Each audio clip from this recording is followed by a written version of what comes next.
Hello and welcome to this lecture on electrical circuit analysis. This is Sumit Kumar Chaube, and today we are going to discuss a brand new topic, that is two-port network. Okay, so we have been dealing with network previously and we already know what a network means, but I'm just going to revise it here as well, what a network means.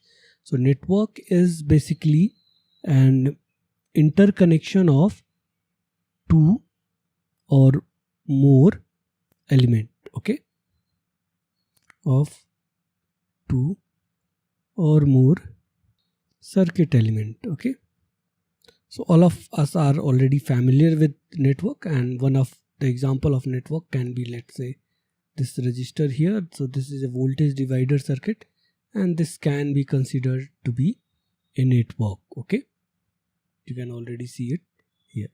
So here we have R1 and R2, and we know that if we apply a voltage here at this, let's say, A and B terminal here, then whatever voltage we are going to apply, if we take this at, let's say, A dash and B dash terminal here, that A dash and B dash is going to be a fraction of whatever we have applied at A and B. So you can see that here we have connected two or more element, and that's it's kind of a network. Okay, now let's discuss another term here, port. So it's kind of derived from a, what you can say, a French word, and that French word is porte. So this is porte, and this literally means door. Okay, so port is kind of like a door, and why we use door? To enter and exit. Okay, so a port is a network, you can say a port of a network consists of two terminals, and one for entry of the current and another for the exit. So this is kind of going to work like a door for the current. Okay, so let me just write that down here. So a port of a network acts like a door. It consists of two terminals, and these two terminals can be used. So one for the entry of the current and another one for leaving of the current or exit of the current. Okay, so this is what a port means, and here in the above example that I have already shown, for example here, so this is a resistor here, and then we have another resistor here. So this is kind of going to act like a network here.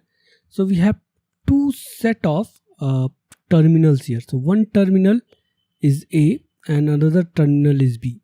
So A can be used for the entry of the current. So some amount of current, let's say I, is entering from here, and let's say this is R1 and this is R2 again, and the same amount of current is going to exit from this. Okay, so you can see the net amount of current entering from a port, okay, is 0.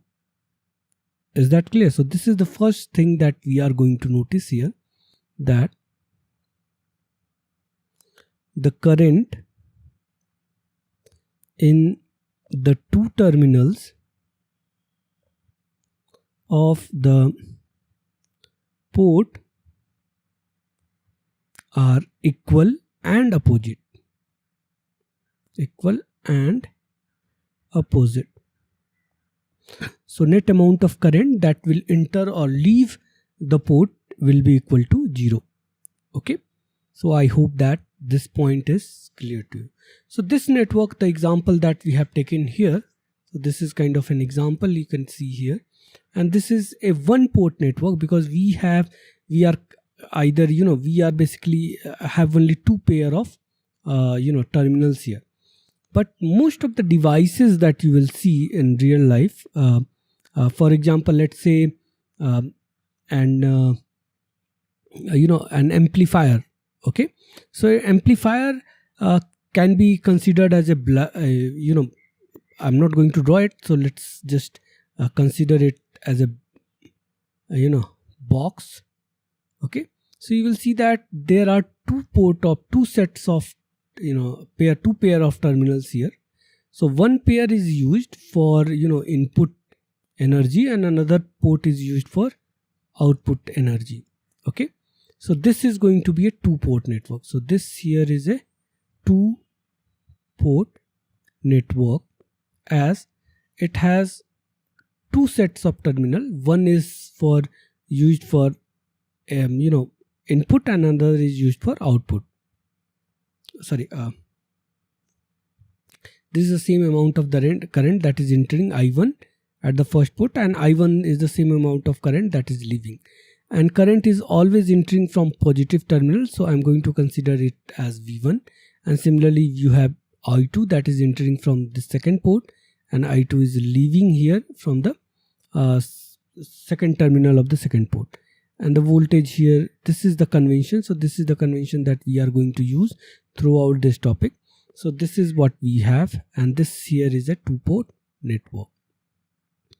In a 2-port network, we basically have 4 variables. Okay, so we have 4 variables here. Okay, and what are these variables? So variables are V1, I1, okay, and V2 and I2. Okay, and out of these 4 variables, 2 acts as independent variable,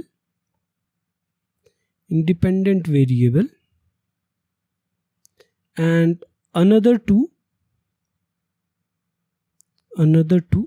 acts like dependent variable. Okay, so in general we have 4 variable here in 2-port network, and in these 4 variables, 2 of them are acting as independent and 2 of them are acting as dependent. So how many selections are possible? How many combinations are possible here? Okay, so out of 4, how many combination will be possible here? So if you remember permutation and combination, so we have 4 variable. Out of these, 2 are acting as independent or dependent, right?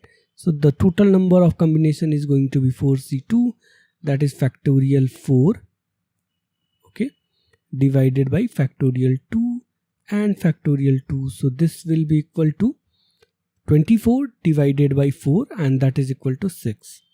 So that's why we have 6 relationship here. Okay, and these relationships are described in terms of network parameter. And so you can see that this 2-port network analysis is basically analysis of these 6 parameter of the network. Okay, so 2-port network analysis is basically a study of 6 parameters. So I haven't discussed these parameters, but I'm going to discuss it soon. So these are relationship, how this V1 and V2, let's say you are assuming V1 and V2 as independent and 2 of them are going to be independent, right? So how these are related to each other, and they are related through these parameters. So since they are related in 6 different ways, okay, so we have total of 6 parameters here. Okay, so we are going to start with one of these parameter at one time. Okay, one parameter at a time. So I'm just going to show you that how many parameters are there. So the very first parameter that we are going to study here is going to be your Z parameter. Okay, so we are going to study Z parameter. Okay, and then opposite of Z is Y parameter, and then we are going to study this T parameter, which is also called ABCD parameter. Okay, and then we will discuss T dash parameter, or inverse of T parameter, also known as small ABCD parameter sometimes, or A dash, B dash, C dash, D dash parameter. Okay, and then we have H parameter, which stands for hybrid parameter, and it is a very important parameter because this is the parameter that is used to model BJT circuit. Okay, and you have already seen this in electrical, in electronic circuit analysis and all that. And then the last one is going to be our G parameter, which is inverse of this H parameter. Okay, so depending upon which of these two variables are independent and which two are dependent variable, we are going to have these 6 parameters. Those 6 ways they are related, and we are going to study these 6 parameters here. Okay, and we are interested at input and output terminal only, so that's why we are considering, well, there may be another variables there, but our variable of study here is at input terminal and as at output terminal. So at input terminal we have variable as V1 and I1, and at output terminal our variable is V2 and I2. And you please note this direction, that from positive terminal of this V1 the I1 current is entering, and at negative terminal it is leaving the circuit, and I2 is entering from positive terminal of V2 and it is leaving from negative terminal of V2. Okay, so this is the normal convention that one has to notice. Okay, so I hope that this is kind of clear to all of you. Let's move on to the very first parameter, that is Z parameter. So in Z parameter, our independent set of variables, so let me just write this here. So independent variable are your I1 and I2. So current is both at input and output is going to be our independent variable here, and our dependent variable here is voltage at input and output terminal. Okay, so dependent variable is V1 and V2. Okay, so V1 is going to be described in terms of I1 and I2. So V1 is going to be equal to some constant, so I'm going to name this constant. So this is Z11 I1 plus Z12 I2. Okay, and V2 here is again going to be equal to related to I1 and I2, because they are going to depend upon I1 and I2, since I1 and I2 is independent variable, right? So this is related by Z21 I1 plus Z22 I2. And let me just draw my network here, 2-port network here. So I'm not really interested in what is inside. All I'm going to model it, no matter what kind of 2-port network it is, I'm going to model it as Z network only, or Z parameter network only. So in Z parameter, what will happen? So this will be denoted by Z11, Z12, Z22, and Z21 and Z2 and 2. Hope this is visible to all of you. And the current that is entering here is I1, and this is going to be positive terminal, so this is V1, and current that is entering from output terminal is I2, and it is entering from positive terminal and leaving at negative terminal. Okay, so this is how it is related. Okay, kindly note the directions of current and voltage here, and we can kind of describe this in terms of matrix. So this is a linear equation, set of linear equations, so we can represent this in matrix form as well. So this is V1 and V2.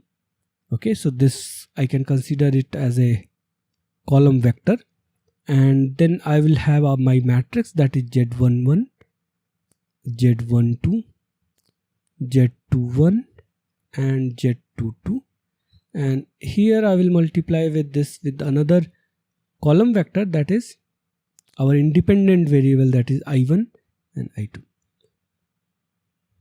Okay, so if you look at this relationship, and let me just write this as V here. Okay, so this is V is a matrix, or column vector, so I'm writing it like this. So V here is equal to how much? Z, and Z is also a matrix here, which is Z11, Z12, Z21 and Z22, and then we have another vector matrix, that is I, and that consist of our independent variable. Okay, so you can see that since you have v equal to I times z, and that's why it is called as z parameter, or consequently it is known as impedance parameter as well. So you can see that v is equal to I times z or z times I, so z must be equal to impedance. So it is kind of, you can notice this similarity here, and that's why it is also called impedance parameter.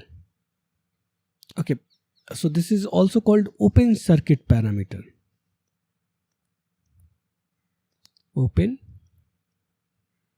circuit parameter. Okay, let's just see this relationship, and based on this relationship I'm going to discuss. So how can we calculate V1 here?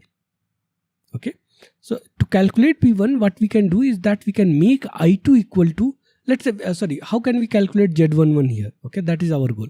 So how can we calculate Z11? By making this I2 equal to 0.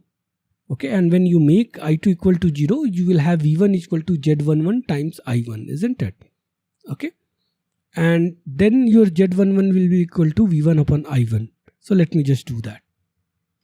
Let me just discuss that. Okay, so calculation of Z11. Okay, so from equation 1,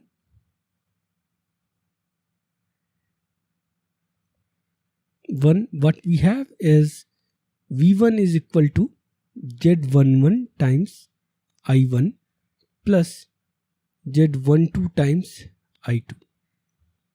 Right? Now to calculate Z11, we will make I2 equal to 0. Now putting I2 equal to 0, what you are going to have? You will have V1 equal to Z11 times I1, isn't it? So in other words, Z11 is going to be equal to V1 divided by I1. But it is based on the condition, and the condition is written like this, that here I2 is equal to 0. Okay, so this is calculation of, let me just write this Z. For equation 1 you can see it like this, so I'm just going to write them down. It's very easy to see. So Z11 here is going to be equal to V1 divided by I1, and here the condition is that I2 is equal to 0. So when current is equal to 0, that port is considered to be open, isn't it? And that's why in calculation of Z1 you see that we are opening output port, isn't it? And that's why we are calling this open circuit parameter. Okay, so Z11 is going to be your open circuit parameter. Similarly, Z12 will be equal to V1 divided by I2. Okay, and here what we are going to do, we are going to make input open. So I1 here is going to be open. From this equation you can see here that to calculate Z12 we have to make I1 equal to 0, and once we make I1 equal to 0, our V1 is going to be equal to Z12 times I2, and V1 divided by I2 is going to be Z12, right? So this is what we have calculated. Okay, similarly we can calculate this Z21, and Z21 will be equal to V2 divided by I1, and here again we will be opening our output port, so I2 will be equal to 0 here. Okay, and Z22 will be equal to V2 divided by I2, and our I1 will be equal to 0 here. Okay, so Z11 is impedance, it is voltage divided by current, isn't it? And this is voltage divided by current at input terminal, isn't it? If you notice here, you have V1 as input and I1 is at input, so this is input, so it is impedance at input. But what kind of impedance? When output is open, isn't it? So that's why it is called as open circuit input impedance. Okay, so this is going to be open circuit input impedance. Now what is going to be, now let's consider Z22 here. It's again, you can see that you are taking the ratio of V2 divided by I2, and both are at output terminal, isn't it? and you are making I1 equal to 0, so it is again open circuit. So all these are kind of open circuit. Condition is open circuit here only. So this is called as open circuit output impedance. Circuit output impedance.